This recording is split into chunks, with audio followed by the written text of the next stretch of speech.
Hello friends, welcome to my channel. आज की video में हम जो टॉपिक देख रहे हैं वो है एमआई यानी कि मायोकार्डियल इन्फार्क्शन। और ये है केस स्टडी या फिर आप केस प्रेजेंटेशन भी बना सकते हो, चाहे जीएनएम में हो, BSc nursing, post basic nursing या फिर एमएससी नर्सिंग। सभी बच्चों के लिए हेल्पफुल वीडियो है। और बाकी मैंने आपको बता ही दिया है, इस वीडियो की मदद से आप केस स्टडी भी बना सकते हो और प्रेजेंटेशन भी। सबसे पहले पेशेंट का आइडेंटिफिकेशन डाटा लिखा गया है। पेशेंट का डायग्नोस है एमआई यानी कि मायोकार्डियल इन्फार्क्शन, तो ये कार्डियक प्रॉब्लम है पेशेंट की। उसके बाद हम चीफ कंप्लेंट्स बताएंगे, कि पेशेंट किस वजह से एडमिट हुआ है। तो एडमिशन का जो है रीज़न क्या है। चेस्ट पेन है, sweating, nausea, vomiting, breathing difficulty, घबराहट यानी कि restlessness. Retrosternal radiating to bilateral. इसमें क्या बताया गया कि रेट्रो मतलब होता है पीछे और स्टर्नल मतलब कि स्टर्नम के पीछे वाली दोनों ही तरफ उसको पेन हो रहा है पेशेंट को, दोनों साइड छाती में। ये इसमें बताया गया है क्योंकि चेस्ट पेन तो है ही, लेकिन क्या है रेट्रोस्टर्नल, ये एक मेन इसका पॉइंट बताया गया है जो आप इसमें नोट कर सकते हो अपने पेशेंट के कंप्लेंट्स के अकॉर्डिंग। उसके बाद प्रेजेंट इलनेस लिखी गई है, तो इसको मैं आपको क्लियरली दिखाती हूँ। ये देखिए, ये पेशेंट की प्रेजेंट इलनेस। तो इसमें भी ज़्यादातर जो चीज़ है वो क्या आएगी कि पेशेंट का जो मेजर कंप्लेंट्स है वो आपको इसमें लिख देनी है, उनके वाइटल्स इसमें लिख देने हैं। बाकी आप देख भी सकते हो उसमें लिखा भी गया है, ये वाली जो लाइन्स है ना, ये ऊपर ऊपर की लाइन्स, इसमें कंप्लेंट्स ही लिखी गई हैं और वाइटल्स लिखे गए हैं। उसके बाद आता है पास्ट मेडिकल हिस्ट्री। पास्ट में जो भी पेशेंट की हिस्ट्री रही हो वो आपको अपने पेशेंट से पूछ के लिख लेनी है। अगर कोई भी बीमारी की हिस्ट्री नहीं है, उन्हें और कोई दिक्कत नहीं है, तो आप नो लिखोगे। उसके बाद है पास्ट सर्जिकल हिस्ट्री। सर्जरी अगर कोई भी चीज़ की पहले उनकी हुई है पुराने टाइम में, पहले प्रीवियसली, तो आप लिख लेना उसे। तो यहाँ पे तो नॉट सिग्निफिकेंट लिखा गया है। ये है फैमिली हिस्ट्री पेशेंट की, तो इनमें मेंबर्स के नेम लिखे गए हैं और उनके बारे में सब कुछ बता दिया गया है। और ये जो अनहेल्दी है ये तो हमारा पेशेंट खुद ही है। ये हो गया फैमिली ट्री। तो इसमें ये जो है सबसे पहले मेल है, ठीक से नहीं बना ना, मेल है, फिर ये फीमेल है, गोल जो है, और ये पेशेंट को इन्होंने एक बॉक्स में बनाया है पूरा, उसको ब्लैक कलर से फिल कर दिया है। तो इस तरह से आपको अलग से पेशेंट को जो है रिप्रेजेंट करना है। साथ में आप लिख भी सकते हो कि पेशेंट है, ये उसकी वाइफ है, ये उसका डॉटर है, ये उसका सन है। ऐसे भी आप इसमें लिखोगे तो ठीक रहेगा। History of chronic illness in family, family के बारे में इसमें बताया गया है। कोई हिस्ट्री है अगर तो आपको लिखनी है। कम्युनिकेबल कोई डिजीज़ है या फिर हेरिडिटरी डिजीजेस होती हैं, वो भी इसमें लिख सकते हो आप। उसके बाद है इसके बाद क्या है 7वें नंबर पे एनवायरनमेंट के बारे में आपको बताना है। फिर उसी तरह से पॉइंट्स में लिखा गया है, साइको सोशल हिस्ट्री बतानी है, सेक्सुअल और मैरिटल हिस्ट्री। यहाँ से हमारा स्टार्ट हो जाता है मेन चीज़ जो कि होती है फिजिकल एग्जामिनेशन। तो इसमें जर्नल अपीयरेंस सबसे पहले लिखोगे आप। उसके बाद एंथ्रोपोमेट्रिक मेजरमेंट, जिसके अंडर की हाइट वेट आ जाता है पेशेंट का, तो वो भी आप लिखोगे। मिड आर्म सरकमफेरेंस ये लिखना है तो लिख सकते हैं, नहीं तो इसको स्किप भी कर सकते हो आप। फिर है वाइटल्स पेशेंट के, इजी चीज़ें हैं सारी। हेड को एग्जामिन करना है, फेस को एग्जामिन करना है, आइज़ में बहुत सारी चीज़ें जैसे eyebrow, eyelashes, ball, conjunctiva, sclera, cornea, iris, eye discharge है कोई तो वो लिखना है। और लेंसेज वो लगाते हैं, ग्लासेस वो पहनते हैं, जैसे चश्मा पहनते हैं ना कुछ लोग, मायोपिया, हाइपरमेट्रोपिया जैसी दिक्कत है, तो वो भी आप इसमें लिख सकते हो। प्यूपिल कैसे है, रिएक्शन कैसा है, लाइट जैसे टॉर्च आप लगाओगे तो वो रिएक्ट कर रहे हैं या नहीं कर रहे हैं, वो लिखना है। पिन पॉइंट है, डायलेट है। प्यूपिल का भी जो लोग होते हैं ना उनमें अलग अलग साइज़ देखने को मिलता है, किसी के प्यूपिल बड़े छोटे छोटे होते हैं पिन पॉइंट साइज़ के। नोज़ को भी आपको एग्जामिन करना है। कोई भी उनको नाक की दिक्कत, जैसे साइनस किसी को रहता है, साइनोसाइटिस की दिक्कत, ब्लीडिंग तो नहीं है नोज़ से, डिस्चार्ज तो नहीं है अब नॉर्मल। फिर आप माउथ को चेक करोगे, उनका टीथ के नंबर भी इसमें दिए गए हैं। कैविटी भी आप इसमें बता सकते हो अगर पेशेंट को कोई डेंटल कैरीज हैं। सिंपल चीज़ें हैं सारी की सारी। तो ये मेल पेशेंट है इसमें, ये तो फिर इसका तो कोई मतलब नहीं बनता, ये आप लिखने की ज़रूरत भी नहीं है आपको। फिर रेस्पिरेटर सिस्टम के बारे में भी आपको लिखना है। इंस्पेक्शन चेस्ट को जब आप देखोगे, ऑब्जर्व करोगे, इंस्पेक्शन उसका करोगे, उसमें आप लिखोगे थोरेसिक केस की शेप, कॉन्फ़िगरेशन, चेस्ट एक्सपेंशन। फिर ये चेस्ट के बारे में, जितनी भी चीज़ें आप दिख रही हैं ना, चेस्ट का हो रहा है अभी। चेस्ट का इंस्पेक्शन हुआ, फिर परकशन, फिर आपको साउंड सुननी है, उसको रोटेट करना है। ये मेन आता है हमारा कार्डियोवास्कुलर सिस्टम। ये मेन चीज़ आ गई है अब, ये आपको ध्यान से देखना है, क्योंकि दिक्कत क्या है पेशेंट को, मायोकार्डियल इन्फेक्शन, कार्डियक की ही प्रॉब्लम है। तो चेस्ट पेन बिल्कुल प्रेजेंट है, पैल्पिटेशन भी है उसको, यानी कि पैल्पिटेशन क्या होता है, सांस बहुत तेज़ तेज़ चलना। सॉरी, पैल्पिटेशन क्या होता है, दिल तेज़ जब चलता है, धड़कता है तेज़ तेज़। नॉर्मल रेट कितना होता है, 60 to 100 होता है पर बीट, पर उससे भी ज़्यादा होना, सांस फूलना, ऐसा समझ सकते हो आप, वो पैल्पिटेशन होता है। फिर अडीमा नहीं है, नमनेस प्रेजेंट है, और डिजीनेस जैसी कोई प्रॉब्लम है तो भी आप बता सकते हो। ये सारा ही एग्जामिन करके लिखा गया है। ये साउंड लिखी गई है हार्ट की। कैरोटिड पल्स कितनी आई है, तो 78। जितनी भी आपको सुनने में मिलती है, जितनी आप देखते हो, कैरोटिड हमारे नेक में होती है, जितनी भी सुनते हो आप, उतनी आपको लिखनी है। ये बिल्कुल आपको कॉपी करने की ज़रूरत नहीं है, आपको हेल्प हो जाएगी हाँ इससे बनाने में। बट आपको पेशेंट अगर आप देखते हो, उसका एग्जामिन अच्छे से करते हो, तो आपके काफ़ी सारे डाउट्स क्लियर होंगे। फिर डाइजेस्टिव सिस्टम को भी आपको लिखना है। तो ये तो डाइजेस्टिव सिस्टम का आ गया ना, पैल्पेशन आ जाता है। तो ये जो चीज़ें हैं, ये तो ज़्यादातर पेशेंट की क्या नॉर्मल ही रहेंगी, और जो एग्जामिन आप करोगे नॉर्मल ही रहेगा।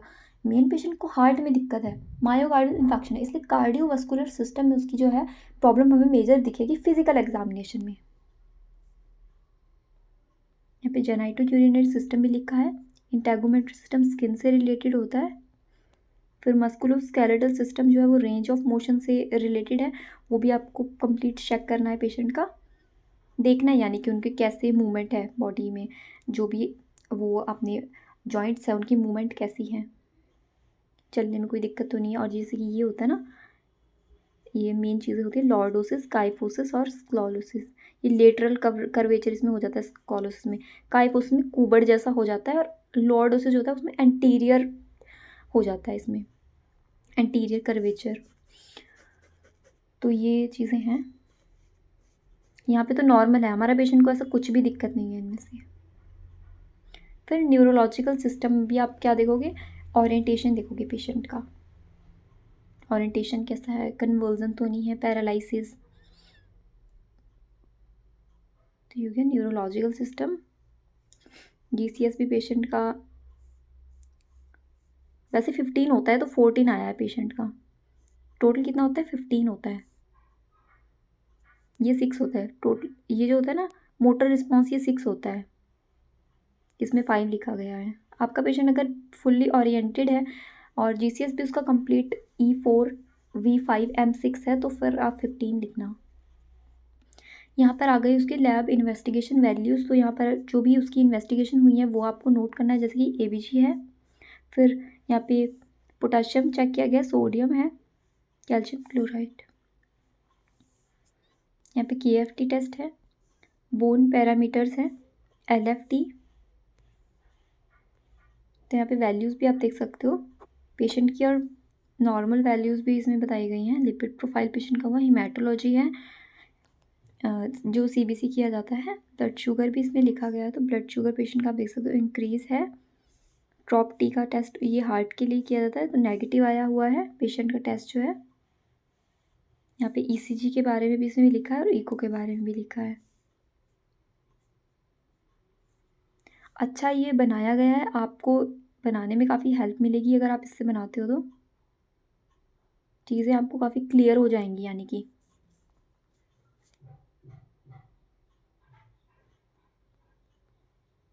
तो ये रिपोर्ट लिखी गई है, जो भी आप पेशेंट को चेक किया ना, उसकी रिपोर्ट ये लिखी गई है यहाँ पर। फिर उसके बाद जो मेडिसिन पेशेंट को दी जा रही है वो लिखी गई हैं, जैसे कि पेंटोसिड दी जा रही है। अब ये किस लिए दिया जाता है, पेंटोसिड PPI ये होता है प्रोटोन पंप इनहिबिटर, PPI इसको कहते हैं।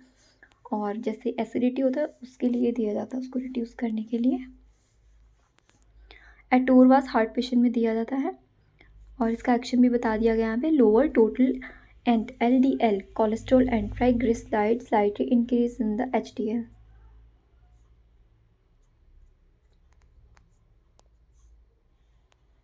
इकोस्प्रिन दी जा रही है, जो कि एंटी प्लेटलेट ड्रग होती है। प्लेटलेट के एग्रीगेशन को ये रोकती है, ताकि ब्लड का क्लॉट ना बने हमारी बॉडी में। खून को पतला करने के लिए, सिंपल भाषा में अगर बताऊँ तो खून पतला करने की दवाई होती है, जैसे कि डिस्प्रिन होती है, एस्प्रिन है, इकोस्प्रिन उसी तरह है। एंटी प्लेटलेट इसका एक्शन होता है। बाकी जो हिपैरिन, वारफरिन है वो एंटी कोगुलेंट के अंदर में आते हैं। रैमिप्रिल दी जा रही है, तो ये ACE इनहिबिटर होती है। इसको क्या कहते हैं, एंजियोटेंसिन कन्वर्टिंग एंजाइम हो ये होता है। तो ये भी एंटी हाइपरटेंसिव ड्रग्स के अंडर में चली जाती है। रैमिप्रिल जो है, प्रिल जिसके पीछे लगता है, अनाल प्रिल आपने सुना होगा। ये दवाइयाँ सारी ACE इनहिबिटर के अंडर में आएंगी, एंटी हाइपरटेंसिव के अंडर। फिर ये आ जाते हैं नेक्स्ट, क्लोपिडेग्रिल। तो ये भी प्लेटलेट को एग्रेशन को रोकती है, एग्रीगेशन को रोकती है, और एंटी प्लेटलेट ही ये होती है ड्रग जो है। मेटोप्रोलोल नेक्स्ट, ये एंटी हाइपरटेंसिव ड्रग है, और इसको जो मेटोप्रोलोल है, जिन भी ड्रग के पीछे LOL लगता है ना, ये बीटा ब्लॉकर्स में आते हैं। बीटा ब्लॉकर्स इनको कहते हैं। फिर है टैबलेट सॉर्बिट्रेट। तो ये वैसो डायलेशन का काम करती है, यानी कि वेसल्स को डायलेट करने का काम करती है। इससे क्या सर्कुलेशन भी सही रहता है। फिर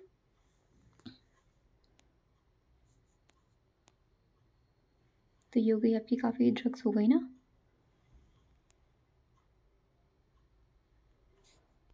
नेक्स्ट ड्रग है कार्डियोवास।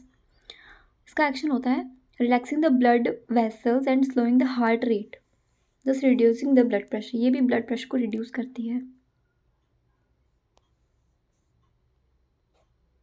नेक्स्ट है टैबलेट फ्लूसेलैक। तो ये लूप ऑफ हैनले पे वर्क करती है।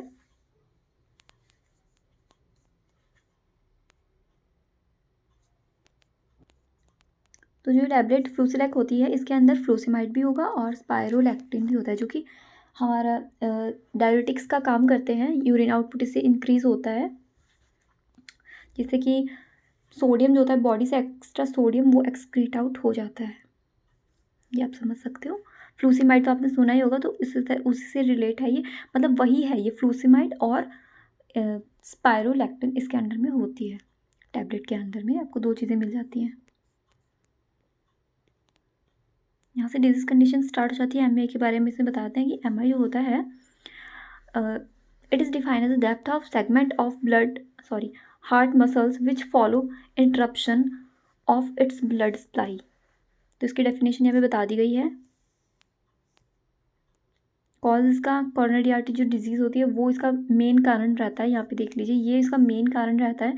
CAD है तो फिर MI और हार्ट अटैक के पूरे चांसेस फिर बन जाते हैं। प्रेसिपिटेटिंग फैक्टर्स फॉर MI वो भी बता दिया गया है इसमें,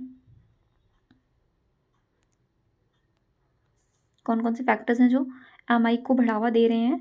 तो इसमें है हाई ब्लड कोलेस्ट्रॉल, ये भी है, exercise, lake of exercise, obesity, stress, tobacco का यूज़ करना, ये सभी चीज़ें हैं। और जो नॉन मॉडिफिएबल हैं वो है family history of heart disease, age, hypertension. ये नॉन मॉडिफिएबल हैं, इनकी वजह से, यानी कि अगर फैमिली हिस्ट्री है तो फिर होने के चांसेस बढ़ जाते हैं। और बाकी ओबेसिटी, स्ट्रेस और tobacco use, lake of exercise, ये सारी चीज़ें भी मॉडिफिएबल में आती है। तो इस पर तो हम कंट्रोल कर सकते हैं। उसके बाद है पैथोफिजियोलॉजी। ये बताया गया कि डिजीज़ की अकरेंस कैसे हो रही है। MI अगर प्रॉब्लम हो रही है तो उसकी कैसे अकरेंस हो रही है, किस तरह से वो प्रॉब्लम डेवलप हो रही है।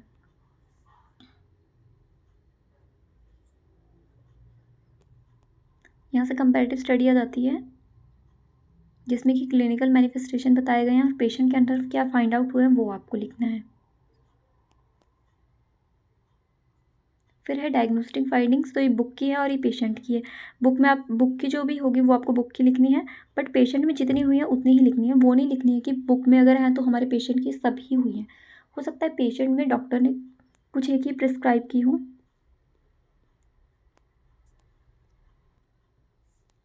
नेक्स्ट है मैनेजमेंट। तो इसमें एंटी प्लेटलेट और एंटी कोगुलेंट मेडिसिन मेन देते हैं। MI की MI जो होता है ना, इसमें मेन एक निमोनिक चलता है और उसका नाम होता है MONE। आपको ऐसे याद करने के लिए बता रही हूँ मैं। दर्द होती है चेस्ट में तो उसको मॉर्फिन दी जाती है पेशेंट को, M से मॉर्फिन है। ऑक्सीजन दी जाती है पेशेंट को, और एक देते हैं एंटीजी नाइट्रोग्लिसरीन, एक होता है एस्प्रिन एंटी प्लेटलेट। नाइट्रोग्लिसरीन जो होता है ये क्या करता है, वैसोडाइलेशन का ये काम करता है, वैसोडाइलेटर होता है एंटीजी जो होता है। सबलिंगुअल इसको देते हैं, जीभ के नीचे रखते हैं, और इसका एक्शन जो होता है विदिन 5 मिनट्स में देखा जाता है कि भाई 5 मिनट में एंटीजी काम कर देता है, इसीलिए सबलिंगुअल इसको देते हैं। चेस्ट पेन में फटाफट से डॉक्टर ये दवाई जीभ के नीचे रखने के लिए बोलते हैं। तो ये एक निमोनिक था जो मैंने आपको बताया, जो आपको कोई पूछ भी सकता है कभी कि बताओ MI का मैनेजमेंट क्या है, तो आपको ये फटाक से आप बोल सकते हो कि मॉर्फिन, ऑक्सीजन देंगे पेशेंट को, एंटीजी एंड एस्प्रिन। बाकी पेशेंट की आपको मैंने मैनेजमेंट लिखनी है और बुक की लिखनी है। बुक में तो काफ़ी कुछ आपको मिल जाएगा, बट पेशेंट में ऐसा ज़रूरी नहीं कि सब कुछ ही पेशेंट को दिया जा रहा है जो भी बुक में लिखा है। सर्जिकल मैनेजमेंट भी इसके अंडर में है, जिसमें कि PTCA एक होता है जिसको कि परक्यूटेनियल ट्रांसम्यूरल कोरोनरी एंजियोप्लास्टी बोलते हैं, और इंट्रा कोरोनरी स्टंटिंग, ये इसमें 2 चीज़ें होती हैं। तो ये एक सर्जिकल टॉपिक है आपका।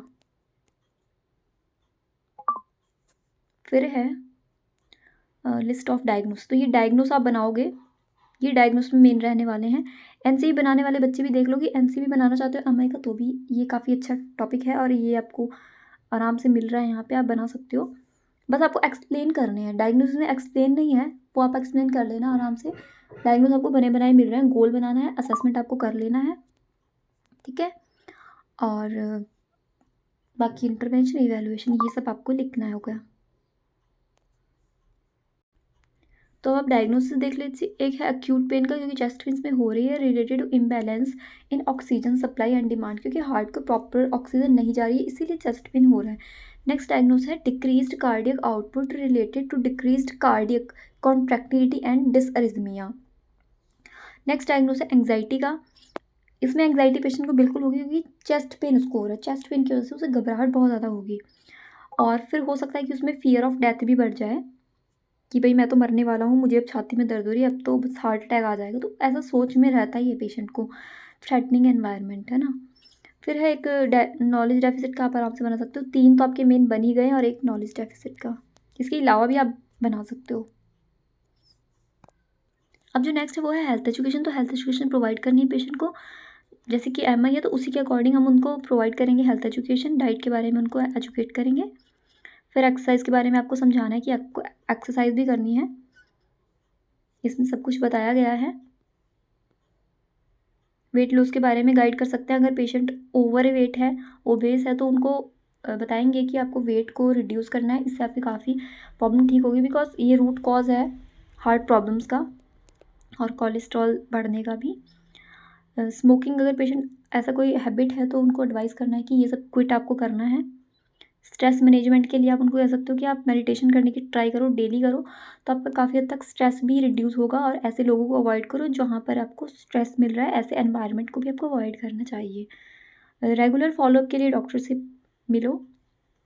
ये देखिए, when to seek medical advice, कब आप ऐसा जा सकते हो मेडिकल एडवाइस के लिए, तो चेस्ट पेन अगर है, शॉर्टनेस ब्रेथ हो रहा है, लाइट हेडेडनेस है, हेडेक है, और डिजीनेस है, फेंटिंग हो रहा है, feeling of irregular heart beat और फास्ट पल्स, ऐसा यानी कि जो नॉर्मल पल्स है उससे ज़्यादा तेज़ चलना, फास्ट हार्ट बीट हो रहा है, इरेगुलर अगर है, तो फिर आप डॉक्टर के पास जा सकते हो।